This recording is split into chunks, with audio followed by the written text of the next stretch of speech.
My stepmom called me a guest, so I acted like one. She didn't expect the outcome. I was 22 when my dad remarried. His new wife, Carol, acted sweet and called us a blended family. When they bought a bigger house, Dad invited me to stay for a year while I finished university.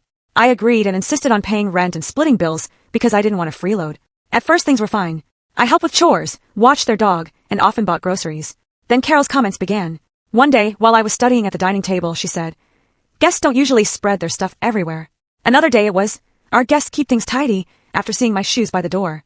I ignored it until a family dinner. We were talking about Christmas plans, and I said I'd help with cooking. Carol smiled stiffly and said, "Well, we'll see how many guests we're accommodating." People treat the house like a hotel. Everyone went silent. My dad said, "Carol, she lives here." "She stays here," she corrected. "She's an adult. She's a guest."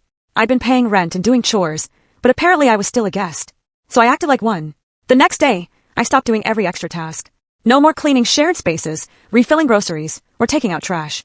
I kept only my room and my dishes clean. I paid my share, nothing more. Within a week the house looked rough. Dishes piled up, trash overflowed, the dog's food ran out. Carol finally snapped. "Why didn't you take the bins out?" "Guests don't do chores," I said calmly. A few days later my dad confronted her after seeing how much I had been paying. She tried to claim I was making her look bad. I told them, "If I'm a guest, I'll behave like one." Carol muttered an apology, but the damage was done. A few months later I moved out. I hugged my dad, nodded at Carol, and left, no longer pretending I was welcome.